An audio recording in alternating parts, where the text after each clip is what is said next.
Yishem Adonai B'chatav Adonai, may Hashem's name will be blessed forever and ever. One Nation. Today we'll see how the word, this title, One Nation, is actually related to our topic. We're still in the gate of truth, and there's much to learn. And B'ezrat Hashem, I might share with you an idea from the tractate of Gittin. Just remind me, B'ezrat Hashem. Okay, Yafa, b'chavod. Please.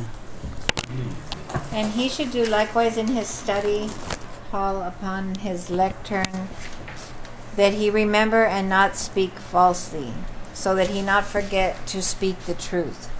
A certain person wrote upon the walls of his house and on the wall of his study hall, "Remember the day of death and do not sin." One who speaks only truth will live and prolong his days and be saved. This idea is supported by the verse in Jeremiah 10:10, and Hashem God is truth, and he is the living God and the eternal King. If one speaks only the truth, he will be saved all the days of his life, as it is written in Malachi 2:6 and 7. The Torah of truth was in his mouth, and wrong was not found upon his lips, for he is an angel of Hashem of hosts. The celestial angels are disembodied forms of truth, and souls are generated by them as by the sun. The souls are embodied, and therefore the hidden matters are known to them but slightly, and in the wisdom of the night, when the souls are not occupied with the affairs of the body, as will be testified to by those conversant with the ways of the soul. Dreams are of the nature of one's thoughts, as it is written in Daniel 2:29. Your thoughts, dreams, arose upon your bed. Berachot 55b. Dreams come through an angel that accompanies a man, and because not all thoughts are true, therefore not all dreams are true. And if one habituates himself so that all of his thoughts are true, then at night, too, he will see the visions of truth, and he will know the future just as the angels do. Wow. You want to know the future like an angel? Stick to the truth. This is something, it's not so easy. So, I'm going to do it. It's easy. Remember what we discussed last week? Sometimes you don't share your thoughts. It's better to keep it for yourself. Did you ever wonder why people keep lying to you? Why you've been lied to? Maybe because, they don't want to hurt you. Could be, but also people, around us losing a lot of money in business, especially because they've been cheated. And you ask yourself, Hashem, why Hashem is not helping me? Why Hashem is not protecting me? So there's a rule that we've learned in the Mishnah of the tractate of Sota, the first chapter. It's a Mishnah 7, and it says, "B'midah she'adam moded, ba modedin lo." When translated literally, with the measure that a person measure, he is measured with it. And this language, today's language, measure for measure. You probably lying to other people. So the karma, okay, accept that. You've been lied to because you did it today, yesterday. You're full of lies yourself. This is why you've been lied to. Sticking to the truth is the highest goal. It's great. It's something we have to practice all the time. So why would I care if he's a liar? I'm protected. I'm not lying. If he wants to lie, it's his problem. Remember, we're all one nation. It says when we camped around the mountain to receive the Torah, if you look at the Hebrew text, it says Vayichan Sham Yisrael, and the Jewish people, the Israelites, camped there. But in English or any other language, you won't notice the difference. In Hebrew, it says Vayichan, camped, instead of Vayachanu. It says in singular form instead of in plural. So how is it possible that he's talking, the Torah speaks about, Hashem wrote this part. He was dictating it to Moshe Rabbeinu. He told him to write Vayichan, write in singular, not in plural. Why? Because at that moment, all people of Israel were one nation, like one man, one heart. And you should remember, you are responsible for each other. It's a collective. Remember what we said, the fable with the ship, that the one is drilling, what you're doing, you're going to sink. Everybody says, my room, it's not your room, it's everyone's room. There is something that one needs to remember all the time. Measure for measure. It's a measurement, it's a midah. It's a trait that Hashem instilled in this world. It's in the DNA of the world. When He created the world, He created something what you're going to call karma, you want to whatever. It means you do good, you get good. You do bad, you'll get bad. Look in Sotah. Sotah is a woman that was unfaithful to her husband, and her husband is suspecting what's going on here. He's taking her to the Kohen, and they let her through a process. She drinks something, and if she was unfaithful and she really cheated on her husband, he's going to die right on the spot. And the guy that she was cheating with, he will die wherever he's at also at the same time. Measure for measure. That's the saying came from what I read before. You'll be measured with it. Look at Samson. Was a prophet, great prophet. Shimon. He seen with his eyes. He lost his eyes. He followed his eyes. So beautiful woman, I want to be with her. Not because she's a great tzadikah. She was beautiful. It's not expected from a judge. Avshalom, with his hair, the son of Pharaoh. I'm going to that far. Pharaoh. He sinned against the Israelites with water. His entire army sunk in the water. It's all over the Bible. Measure for measure. We see it as a great stories, but I'm not sure we learned the lesson out of it. Why I'm saying it? Because we experience a destruction of two temples, the first and the second.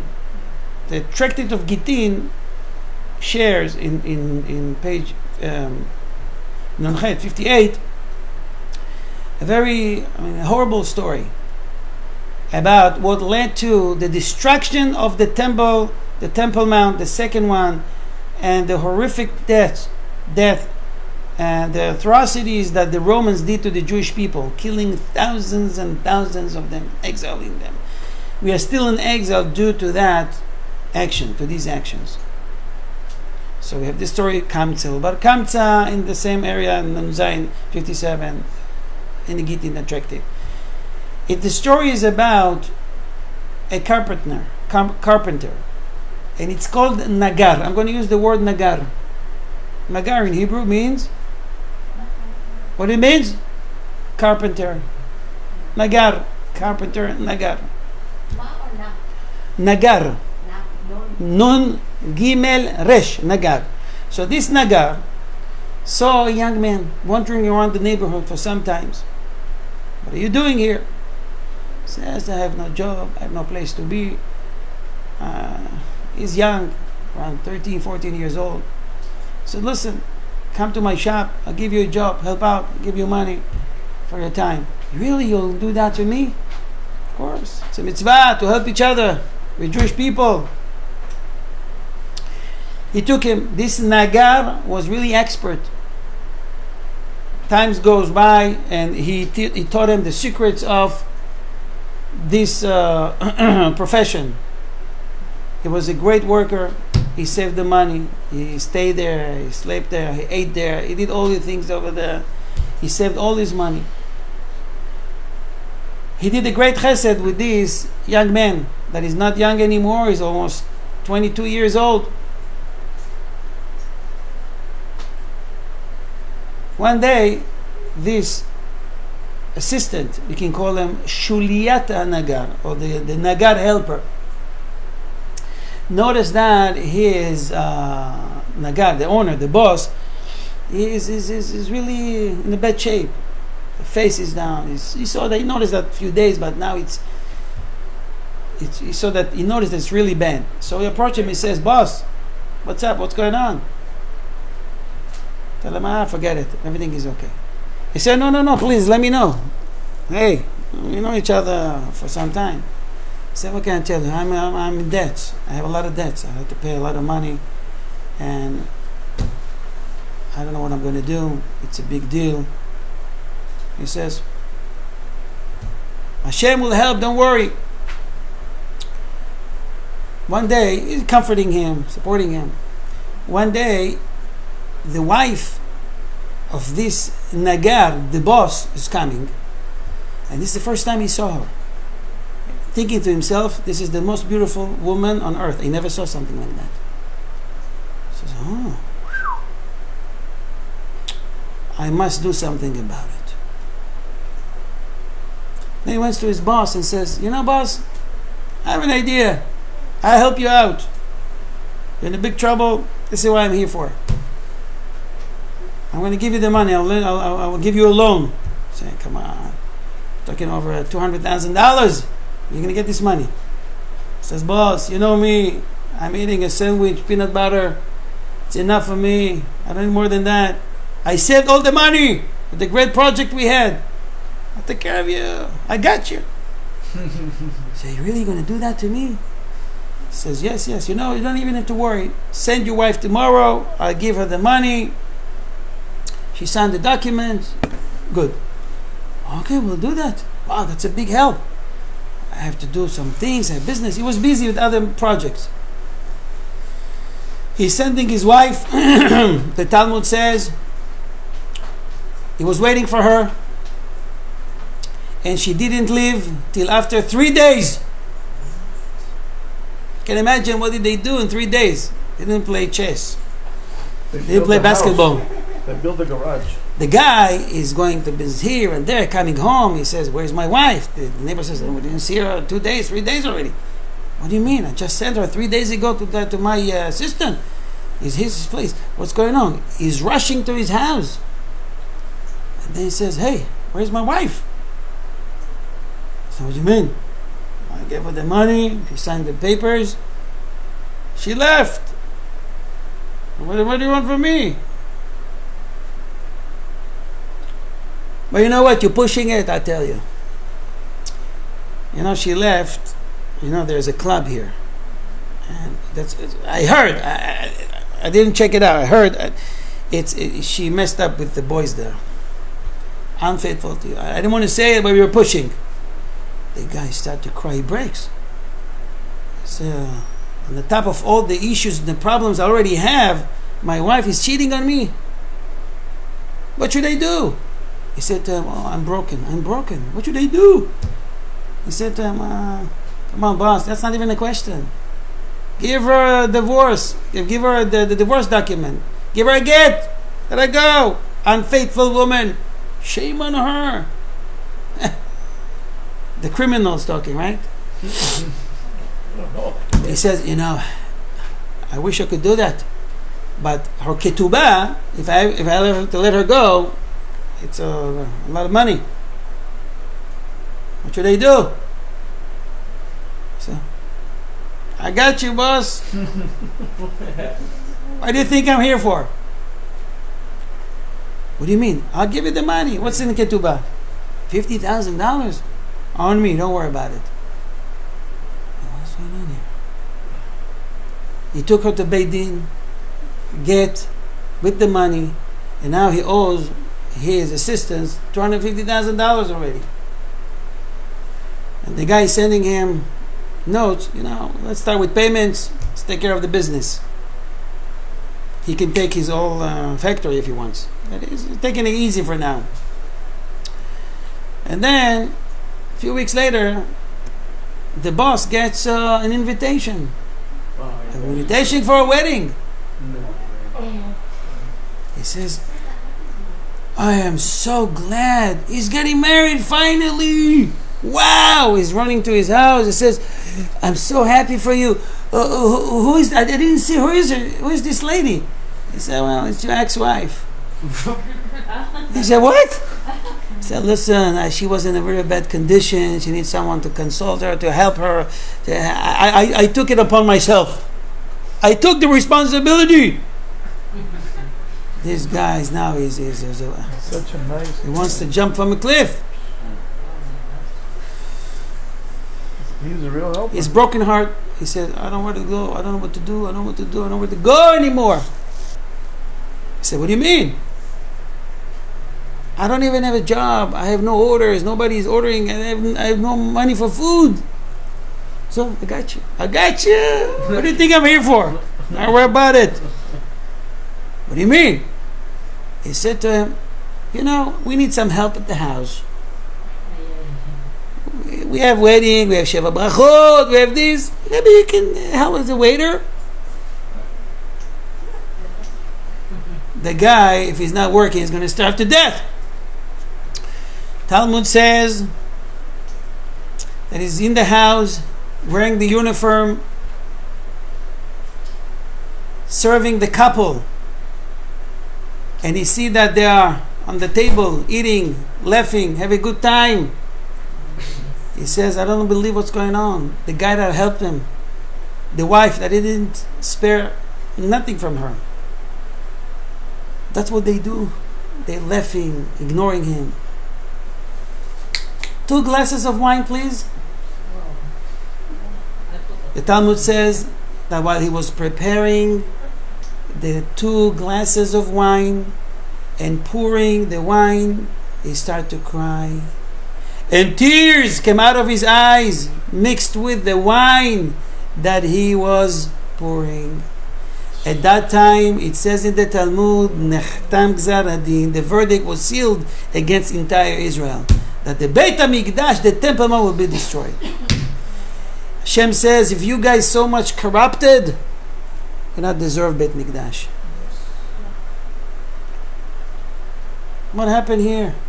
Whose fault was it? The Nagar, the helper, the wife, the community. One nation as a collective. Their sins, but everybody responsible. And it was probably one of many other stories like it. And the verdict, the punishment was sealed against all Israel. How much people can go bad against other fellow Jews. Measure for measure. My grandfather, Yosef ben Miriam, was a tzaddik. He knew all the Torah by heart, and I'm not exaggerating. He knew all the Targum Unkelus by heart. I know it because he was correcting me without the book. Born in Yemen. Be'emet, knew all the Torah. He said once, he used to say one sentence. My wife was here to tell you, and I tell you in Hebrew. It sounds simple, but there's a deep meaning, and I'm always saying it to my own kids. It's saying, Mi shehu tov, tov le'atzmo. We were praising other people, saying, oh, this guy is so great. My grandson said, if you're great for himself. I mean, the effort, someone that, whatever you do, eventually will reflect on him. If he's good, he's only good for himself. If he'll be bad, he'll be bad for himself. The fact that someone is acting with goodness, eventually will go for him. With evil, it will go against him. Measure for measure. Mi shehu tov, tov le'atzmo. Used to say it all the time. I want to close this class by saying and wishing to each and every one of us to stick to the truth, to stick to the emunah, to stick to Hashem. We have no other way. Everyone around us wants to destroy us, wants to kill us. The only way we can be protected is by fulfilling Hashem's will, His mitzvot, His Torah, and do kindness, and do tzedakah. It doesn't say in the Torah that you'll be protected if you have a great army. It's good to have IDF, it's great. But it doesn't say ever in the whole Bible, if you have a great army, you win everybody. It says one place, In bechokotai telechu, if you follow my laws, I will protect you. And I will fight your fights. I will fight your wars. Whenever we followed Hashem's lead, Hashem's requests, Hashem's commandments, we won, we were protected. When we live in, we start to cheat, we start to break His Torah and the Ten Commandments, all evil comes against us. To remind us that Hashem is right there. I will take the opportunity from here and to thank all those who are helping Marpeh V'Chesed. Omri, I know, is helping. Shira, helping many times. I know a guy wants to help, and other people, and Jesse, and other Jesse wants to help. Taking the family for treatment for the baby, for the little boy. It's a great chesed. It's your own time, it's your own gas. You wait there, you have to go and back and forth. Hashem says, you can do other things, but you're doing chesed with my child, I'll do chesed with you. I can only recommend that whenever you see a message sent to the group that we need volunteers, to make efforts to do it at least once. Whenever you can, with any help counts. Don't ignore the opportunity to do mitzvot. Because this great mitzvah of chesed is the greatest and the highest level in the eyes of Hashem. And that's what will protect you eventually. So on behalf of Ohev Israel Foundation, I want to thank everybody, Medina's family, for hosting the show.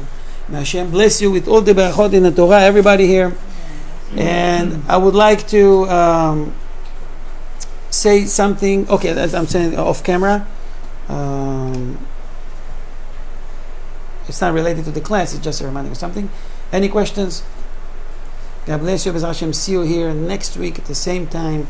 May Hashem bless us that we'll be healthy, with a good spirit.